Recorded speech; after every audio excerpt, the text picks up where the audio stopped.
لا تدع الأشخاص المجانين أو غير العقلاء يدفعونك إلى حافة الجنون، ولا تدع الأشخاص الباغضين والتافهين ينالون منك. فلماذا تكون منزعجا ومحبطا من أشخاص لا يصغون إليك ولا يحترمونك أو يهتمون بأمرك وبما ترغب فيه؟ وبعد كل شيء، لماذا تكتفي بالتعامل مع أشخاص مثل ولدك أو زوجتك أو صديقك أو زبونك أو مريضك أو رئيسك أو زميلك في العمل في وقت تستطيع فيه تغييرهم؟ يعطيك كتاب كيف تغير في تصرفات أي شخص الأدوات النفسية الكافية لإعادة تشكيل شخصية أي فرد ليصبح شخصا أفضل، ويريك كيفية الوصول إلى تحقيق تغييرات دائمة، وليس فقط كيفية التعايش مع الأشخاص ذوي الميراث الصعب أو كيف تكون أكثر تسامحا. أولا، هل بإمكانك تغيير شخص لا يريد أن يتغير؟ من الذي يرغب بأن يكون مغفلا؟ من الذي يرغب بأن تكون علاقته سيئة مع الآخرين، أو أن يكون مهملا، أو أن لا يكترث بأي شخص، أو أن يحاول تحقيق أهداف تافهة؟ كل شخص يريد أن يكون أفضل، ولا يرغب أحد بالانشغال في سلوكيات تدميرية للذات. وبالطبع لا يرغب أحد في أن يكون فاسدا وأن يبقى على كراهية لا أساس لها للآخرين، أو أن يكون غير مستقر من الناحية العاطفية. وبالطبع لا تعطينا أي من هذه السلوكيات شعورا بالارتياح. إننا نرغب بتغييرها، لكننا غير قادرين على القيام بذلك. ونحن نشعر بأننا غير قادرين من الناحية العاطفية على القيام بما نعرف بأنه أمر صائب بالنسبة لنا ولعلاقاتنا. إذن، هل تستطيع أن تغير شخصا ما لا يرغب بتغيير نفسه؟ يبدو بأن هذا السؤال لا معنى له، لأن لا وجود لمثل هذا الشخص في الواقع. نرغب جميعا بأن نكون أفضل وأن نحصل على ما نريد، وكذلك نسعى بإصرار لاستخدام إمكاناتنا كي نصبح أكثر أهمية، وهذه هي طبيعتنا. تسمح لك استراتيجية علم النفس بشق طريقك عبر الحواجز العاطفية الموجودة لدى الشخص بهدف تكوين تغيير دائم في كل مجال على وجه التقريب، وتسمح لك بجعل أيا كان شخصا أفضل. ثانيا، المعتقدات والقيم. تلعب المعتقدات والقيم دورا كبيرا في تبرير ماضينا وعقلنة سلوكنا الحالي وفهم أحداث وظروف حياتنا. هناك نوعان من القيم: قيم وسائطية وقيم غائية. ولكي يحقق شخص ما قيمة غائية مثل السعادة، فهو عادة ما يلجأ إلى إيلاء القيمة الوسائطية، والتي تساعده على الوصول إلى هدفه النهائي، أولوية كبيرة. بالنسبة لبعض الناس، فإن مفتاح السعادة يكون في المال، أما بالنسبة للآخرين فقد يكون إنشاء عائلة. وهنا يصبح المال مهما لأن السعادة مهمة، أو تصبح العائلة مهمة لأن السعادة مهمة بالنسبة للشخص. ثالثا، اجعل أي شخص أكثر أخلاقية واستقامة. أتعرف أي شخص يمتلك بوصلة أخلاقية معطلة؟ وإذا كنت ضجرت من قيم شخص ما البعيدة كل البعد عن الإنسانية، فإنه يمكنك أن تفعل شيئا ما تجاهه.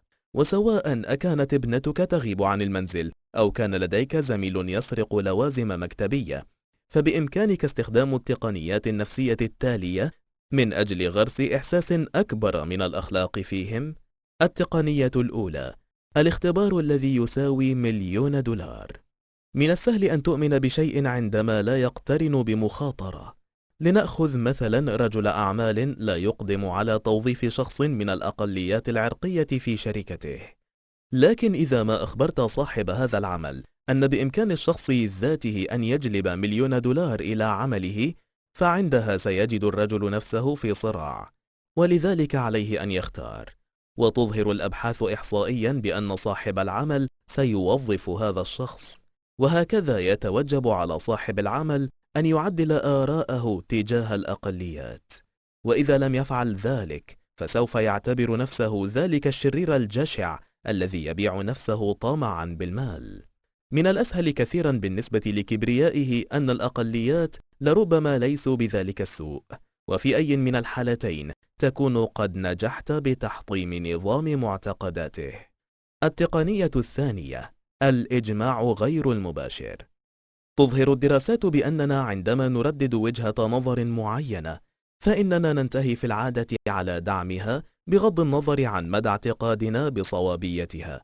وعلى سبيل المثال، إذا ما كنا نطبق تمرينا مدرسيا وتم اختيار التلاميذ عشوائيا لينقسموا حول موضوع معين، فإنه بعد المناقشات الوهمية يتقبل غالبية الطلاب الموقف الذي كان مفروضا عليهم الدفاع عنه، أو على الأقل يتعاطفون معه حتى ولو لم يؤمنوا بصوابيته في البداية. التقنية الثالثة: رفع الحواجز. تعتبر عملية رفع الحواجز تقنية رائعة وسهلة التنفيذ كثيرا، فبدلا من توبيخ الشخص على سلوك معين فباستطاعتك إغراقه بالمديح وعبارات الإطراء، وبعد أن تفرغ من هذا المديح العاطفي الذي لا يستغرق سوى 5 دقائق فباستطاعتك أن تبلغ ذلك الشخص بكل بساطة بأن السلوك المطلوب تصحيحه هو سلوك غير مرغوب فيه، وبهذه الطريقة تكون قد ألقيت اللوم على السلوك وليس على الشخص. مراجعة الاستراتيجية. من السهل جدا المحافظة على المعتقد عندما لا يكون لدى الشخص أي شيء ليخسره. باستطاعتك تغيير الوضع حتى يصبح لدى الشخص أشياء أكثر يخسرها إذا ما استمر بسلوكه الفاسد. تظهر الدراسات بأننا عندما نعبر عن فكرة ما بصورة علنية، سواء أكنا نعتقد بصوابيتها أم لا، فسرعان ما ندعمها بصورة تلقائية. يجب عليك أن تعيد هيكلية الطريقة التي ينظر بها الناس إلى أنفسهم عن طريق إعلامهم بأنك تعتقد بأنهم أناس صالحون وأخلاقيون، وأن ذلك هو أكثر ما تقدر فيهم بالفعل.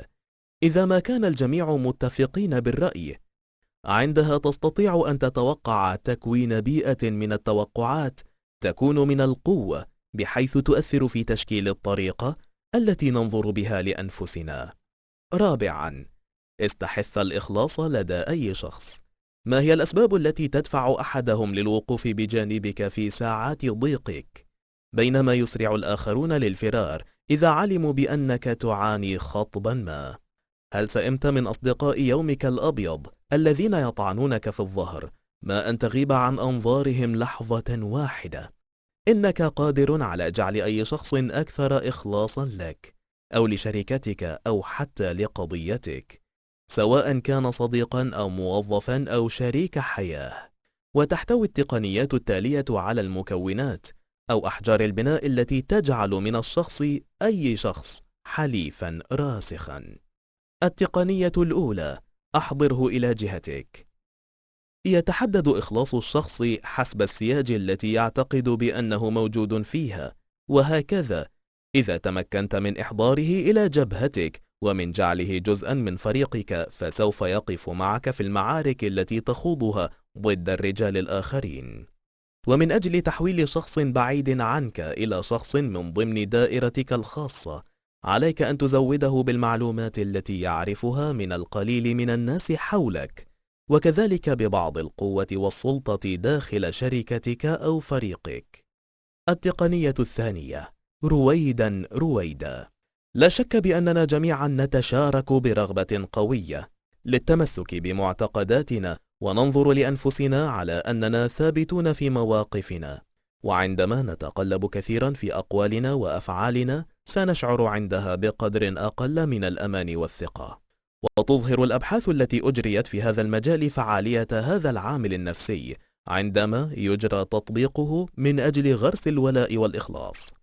وعلى سبيل المثال، عندما يطلب من الناس القيام بأمر بسيط ويوافقون على القيام به، فذلك يظهر بأنهم سوف يوافقون على القيام بأمور أكبر بكثير طالما أنها تتناسب مع الأمر البسيط الذي قاموا به أولا. وعندما يخطو الناس خطوة بسيطة في اتجاه معين، فإنهم يميلون إلى المحافظة على إحساس من الاستمرارية والثبات عن طريق الاستجابة لطلبات أكبر. وبكل بساطة، فإن أولئك الذين يوافقون على طلبات أصغر سيعيدون تشكيل مواقفهم ومعتقداتهم لتشتمل على تعريف أنفسهم بأنهم الأفراد الذين يدعمون هذه الفكرة. وهكذا تصبح الموافقة على الطلب الأكبر هي بمجرد القيام بشيء آخر لصالح القضية التي يؤمنون بها أصلا بشكل راسخ. مراجعة الاستراتيجية. استعمل الناس إلى جانبك وأعطهم القليل من السلطة، وعند ذلك سوف يواجهون صعوبات مع ذاتهم إذا ما فكروا بالانقلاب ضدك، لأنك جعلتهم يشعرون بأهميتهم وبأنهم مميزون. يحتاج البشر كثيرا للتصرف بثبات، وعن طريق دفعهم على الوقوف مع قضيتك بشكل تدريجي ستساعدهم على تكوين التزام نفسي معك، وبذلك يستمرون في دعم مواقفك التي سبق لهم دعمها. خامسا، أزل التعصب من أي شخص. هل تعرف أشخاصا مغرقين بالتعصب وبالعنصرية؟ سوف تساعدك التقنيات الموجودة في هذا الفصل على تحرير ذهنياتهم وحملهم على إعادة التفكير بمعتقداتهم الخاطئة والمضرة.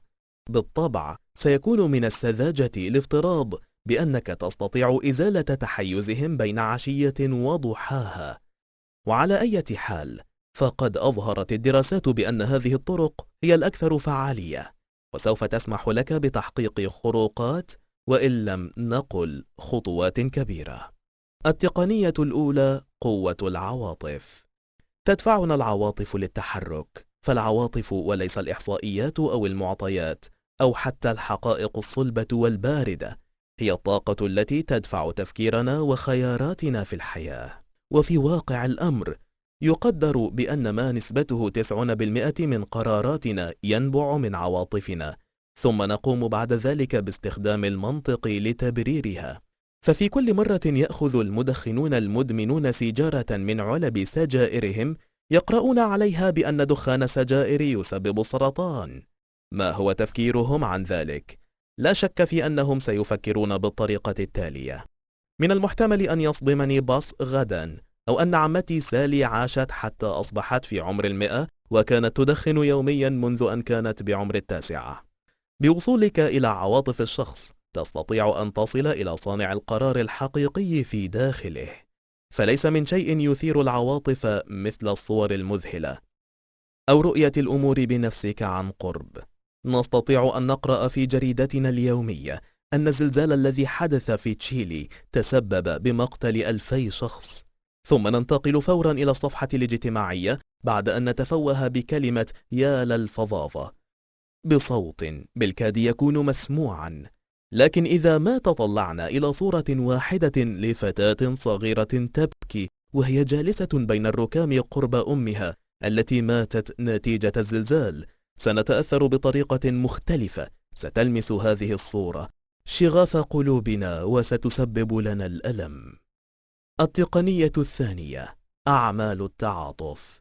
إذا ما كان شخص معين هدفا للتوبيخ من شخص ما، اجعل الشخص المستهدف يقوم بعمل متعاطف نحو الشخص المتعصب إذا كان ذلك ممكنا. لا شك بأنه سيكون من الصعب على المتعصب أن يكره شخصا تعاطف معه بالرغم من مشاعره المتحيزة، وعندما يواجه ذلك الشخص هذا التناقض فسرعان ما سيضطر إلى تعديل تفكيره من أجل التكيف، مع احتمال أن يكون قد أخطأ بالحكم على ذلك الشخص. مراجعة الاستراتيجية. تغذي العواطف تفكيرنا وخياراتنا، باستطاعتك تحويل تلك الحقائق الباردة إلى أشخاص حقيقيين لديهم قصص واقعية. استخدام قوانين الحصانة الاجتماعية والتنافر المعرفي، وذلك عن طريق جعل شخص متعصب يشرح لك لماذا لا يمتلك المعتقدات المتعصبة نفسها التي يمتلكها الآخرون. تظهر الدراسات بأنه عندما يعمل الأشخاص المنتمون إلى مجموعات مختلفة تنتمي للمراكز الاجتماعية المتشابهة وتجتمع لتحقيق هدف مشترك، ينخفض عند ذلك مستوى تعصبهم. سادسا: غير الأهل الذين لا يمضون أوقاتا كافية مع أطفالهم. في الوقت الذي نتوق للتيقن بأن الأهل يعطون الأولوية لتمضية الوقت مع أولادهم، إلا أن ذلك ليس ما يحصل في الواقع، وبدلا من ذلك نجد أن الأمهات والآباء لا يمتلكون وقتا كافيا لأبنائهم، ويرجع ذلك إلى أنهم مرهقون بالمسؤوليات التي تلقيها عليهم الحياة. لذلك تقدم لك التقنيات التالية مجموعة من الاستراتيجيات تمكن الأهل من تخصيص وقت أطول لأولادهم. التقنية الأولى: الجيران يراقبون. تبرز في بعض الأحيان الحاجة إلى القليل من الضغط الاجتماعي، وكمثال على ذلك جعل والد أكثر تحفزا. وللوصول إلى هذه الغاية تنشئ الأم بعض النشاطات في الجوار، والتي تشمل على نشاطات يقوم بها الوالد والابن أو الوالد والابنة. سيشعر الوالد في هذه الحالة بالخجل في حالة عدم إشراكه، وذلك لأن زوجته هي التي رتبت هذه المناسبة. وبالإضافة إلى ذلك لن تشارك عائلة واحدة في هذه المناسبة، بل عائلات الحي بأكمله. تقوم هذه الزوجة بترتيب نشاطات تخص الوالد والأبناء، مثل ألعاب البيسبول وسباقات نماذج السيارات أو مسابقات النحت، وتنفذ في الحي مرة في الأسبوع أو عدة مرات في الشهر. ونلاحظ أن النتيجة لن تكون فقط تمضية الأولاد الوقت مع والدهم أثناء ذلك النشاط، لكن النتيجة ستظهر أثناء التحضير والتخطيط اللذين يترافقان معها. التقنية الثانية: الرضا المتبادل. لا شك في أن الأهل الذين لا يرون ضرورة لتمضية الوقت مع أبنائهم سيميلون أكثر للقيام بذلك إذا كان هذا الوقت ممتعا. وهنا يمكن استغلال الهوايات والرياضات التي يحبها الأهل والأبناء على السواء. وإذا ما تحقق هذا، يستطيع الأهل والأبناء تمضية الوقت معا وبناء علاقات تسمح للأهل القيام بما يحبونه أيضا. عليك بإيجاد نشاط يستمتعان بالقيام به سوية، وسواء كان ذلك النشاط هو الكاراتيه أو صنع نماذج الطائرات أو صيد السمك أو الرسم أو الطبخ، فذلك لا يهم. فعادة ما تخلق الاهتمامات المشتركة الإعجاب المتبادل والثقة. وهكذا عندما ينشغل شخصان بنشاط يجد الاثنان متعة بالقيام به، فذلك يحدث رابطة أقوى بينهما. مراجعة الاستراتيجية: استخدم قوة الضغط الاجتماعي من أجل حمل الوالدين على تمضية وقت أكبر مع أولادهم، ولو كانوا غير مستعدين للقيام بذلك من تلقاء أنفسهم. إن أفضل طريقة لحمل الوالدين وولدهما على تمضية وقت أكثر معا هو أن تجد شيئا يستمتعان به معا، وفي هذه الحالة سيستمتعون بالوقت الذي يقضونه سوية، حتى ولو لم يكونوا يستمتعون بالتواجد معا. وبهذه الطريقة ستزيد من احتمالات استمتاعهم برفقة بعضهم البعض. بدلا من محاولة إيجاد الوقت للوالدين كي يقضوه مع أولادهم، يمكنك ترتيب الوقت أولا ثم تنظيم برنامج لتنفيذه في هذا الوقت. وهذا الأمر لا يتضمن فقط للوالدة والوالد وقتا مع أولادهم، لكنه يوحي للأولاد بأنهم أولوية بالنسبة لأهلهم وليسوا ثانويين. وفي النهاية نتمنى عزيزي المتابع لقناة ملخصات كتب أن تستفيد من كل المعلومات المهمة التي وردت في هذا الكتاب الرائع، وأن تعمل على تنفيذها في حياتك اليومية.